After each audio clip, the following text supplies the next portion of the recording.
మాజీ మంత్రి శైలజానాథ్ ఈరోజు వైఎస్ఆర్సీపీ అధ్యక్షుడు జగన్మోహన్ రెడ్డి సమక్షంలో వైఎస్ఆర్సీపీ తీర్థం పుచ్చుకున్నటువంటి నేపథ్యంలో దీని మీద మాజీ మంత్రి డొక్కా మాణిక్య వరప్రసాద్ స్పందించారు.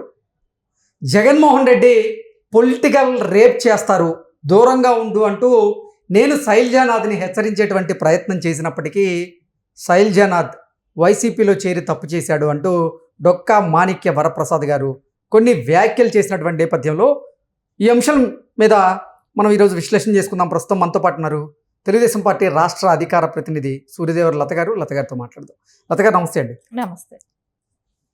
జగన్మోహన్ రెడ్డి పొలిటికల్ రేప్ చేస్తాడు, దూరంగా ఉండు అంటూ శైలజానాథ్ని నేను హెచ్చరించినప్పటికీ శైలజానాథ్ వైఎస్ఆర్సీపీలో చేరాడు అంటూ మాజీ మంత్రి డొక్కా మాణిక్య వరప్రసాద్ గారు కొన్ని సంచలనమైనటువంటి వ్యాఖ్యలు చేశారు.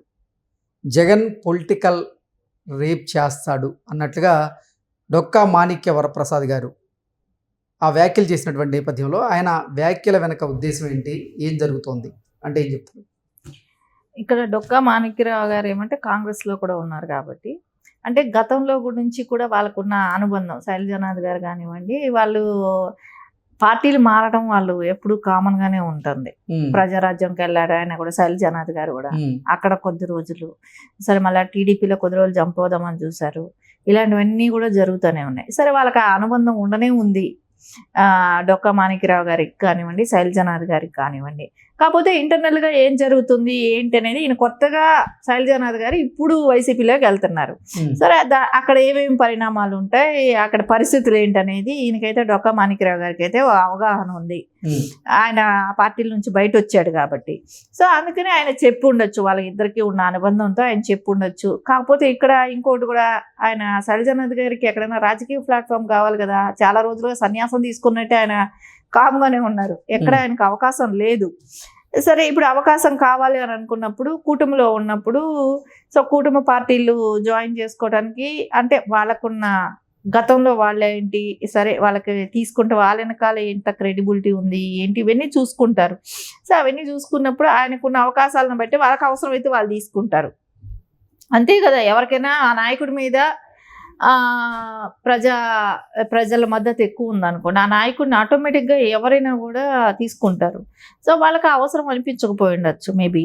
సో అందుకని ఇప్పుడు ఆయనకి ఒక రాజకీయ నాయకుడికి నిరుద్యోగులాగా ఉండటానికి ఇష్టపడడు, ఏదో ఒక పార్టీ అంటూ కావాలి. అదే వైఎస్ జగన్మోహన్ రెడ్డి అధికారంలో ఉన్నప్పుడు ఎందుకు తీసుకోలేదు, శైలజానాథ్ గారిని అప్పుడు ఎందుకు తీసుకోలేకపోయారు అంటే దానికి కారణం ఏంటి? అప్పుడు ఆయన అవసరం ఆయనకి పడలేదు. ఇప్పుడేమో ఆయన పార్టీ కూడా ఖాళీ అయిపోతుంటే ఎవరో ఒకరు, అంటే గతంలో చేసిన మినిస్టర్గా ఉన్నారు కాబట్టి అందుకని ఆయన అవసరం ఇప్పుడు ఏదో ఒకటి పేరు అంటూ పెట్టుకోవటానికి, ఆయనకేమో పార్టీ అవసరం, ఈయనకేమో మనుషుల అవసరం జగన్మోహన్ రెడ్డికి. ఇంకా అందుకని ఆయన ఇప్పుడు ఆయన పిలవటమో లేకుంటే ఈయన వెళ్ళి చేరటమో ఏదైతే జరిగింది. సరే, డొక్కా మాణిక్య వరప్రసాద్ గారు శైలజానాథ్ గారిని హెచ్చరించినప్పటికీ జగన్మోహన్ రెడ్డి పొలిటికల్ రేప్ చేస్తాడు, దూరంగా ఉండు, జాగ్రత్తగా ఉండు అంటూ హెచ్చరించినప్పటికీ ఆయన వైఎస్ఆర్సీపీలోనే చేరడాన్ని ఎలా చూడాలి? నాకు అనిపిస్తుంది ఆయనకి పొలిటికల్గా ఇప్పటి వరకు రాజకీయంలో ఎక్కడ ఎన్ని సంవత్సరాలు కూడా చూసుకున్నాడు, ఎక్కడ ఆయనకు అవకాశాలు లేకపోయి ఉండొచ్చు. మేబీ ఇప్పుడు అవకాశం, వైసీపీ అంటే అదొక 5 ఏళ్ళు అధికారంలో ఉన్నింది కాబట్టి ఆ పార్టీలో వెళ్తే ఏదో మనకు ఒక అవకాశం ఉంటుంది, రేపు పొద్దున ఒక ఎమ్మెల్యే సీట్కి మనం వెళ్ళొచ్చు అనేదానికి.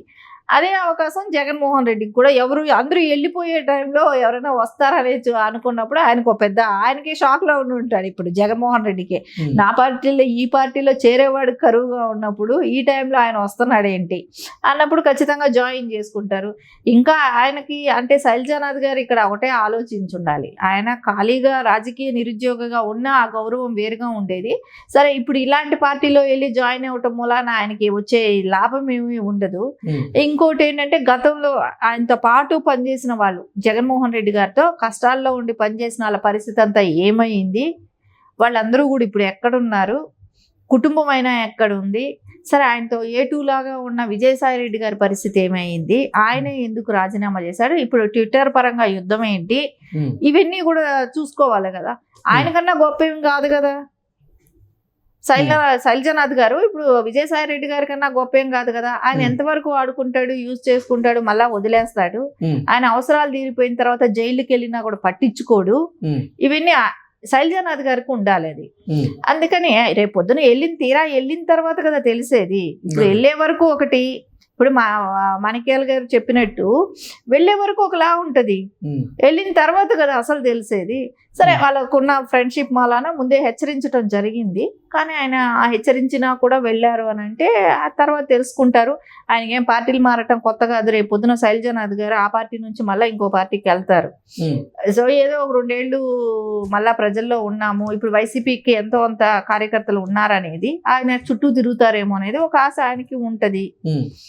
కొద్ది రోజులు తిప్పించుకుంటాడు. ఆ కార్యకర్తలు ఈయనతో ఉన్నతో అలవాటు పడిన తర్వాత ఆయనే వేరే పార్టీ చూసుకుంటాడు. అంతవరకు చేయగలుగుతాడు. ఎందుకంటే ఆయనకి ఎన్ని సంవత్సరాలు రాజకీయంగా దూరంగా ఉండటం, ప్రజల్లోకి లేకపోవటం, ఏ పార్టీలో కూడా ఆయన లేకపోవటం మూలాన ఈ గ్యాప్ ను పూడ్చుకోవడానికి ఆయన ప్లాన్ అవ్వచ్చు కదా.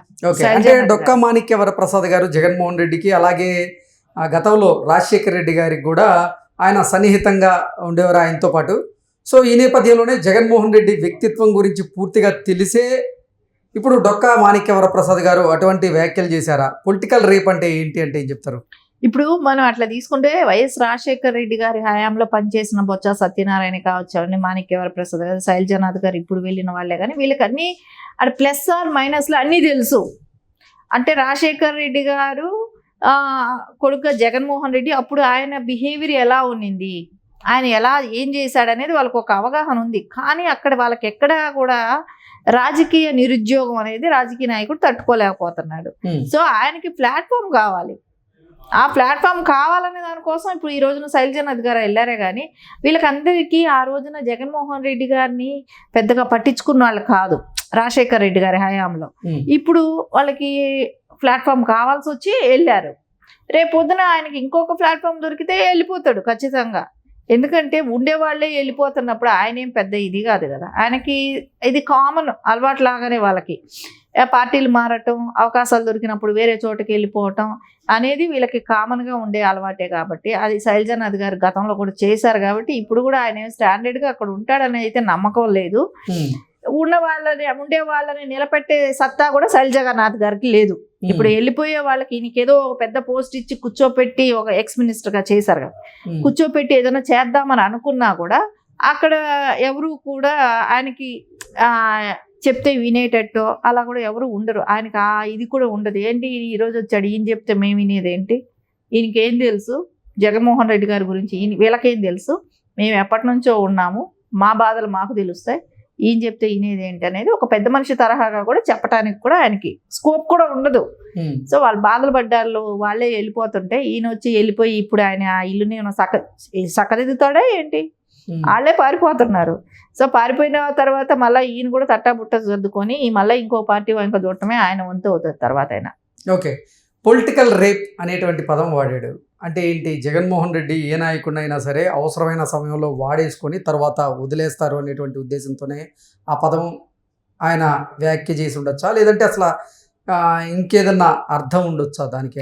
అంటే ఆయన వాడిన పదంలో మనం తీసుకోవాల్సిన అర్థం ఏంటంటే, ఒక అవసరం కోసం మనుషుల్ని ఎలా వాడుకుంటాడు, తల్లి చెల్లిని వాడిన విధానమే కానివ్వండి, బాబాయ్ హత్య చేయించిన వాళ్ళే మళ్ళీ వాళ్ళని వీళ్ళే కాపాడుతూ ఎలా చేశాడనే కానివ్వండి, ఆయన్ని నమ్ముకున్న వాళ్ళందరూ కూడా చాలామంది ఈ రోజున కేసులు ఎదుర్కొంటూ స్టేషన్స్లో ఉండటమే కానివ్వండి, ఒక ఐఏఎస్లు ఐపీఎస్లు కూడా వాళ్ళు కూడా కేసులు ఎదుర్కొంటుండటం కానివ్వండి, ఇవన్నీ చూస్తున్నారు కదా. విజయసాయి రెడ్డి లాంటి వాళ్ళు ఎంత అంటే అపోజిషన్లో ఉన్నప్పుడు అంటే 14 నుంచి 19 వరకు కూడా ఏ రకంగా కష్టపడ్డారు అంటే, రాజశేఖర రెడ్డి గారు చనిపోయిన దగ్గర నుంచి కేసులు ఎదుర్కొంటున్న దగ్గర నుంచి విజయసాయి రెడ్డి గారు పక్కన ఉండి కష్టపడ్డారు. అలాంటి వ్యక్తే పక్కకి వెళ్ళిపోయాడు. సో ఇవన్నీ చూస్తున్నప్పుడు రాజకీయంగా మనుషుల్ని ఏ రకంగా వాడుకుంటాడు అలా అనే ఉద్దేశంతోనే మాణిక్యాల గారు ఆ మాట చెప్పినట్టు ఉన్నారు. ఓకే.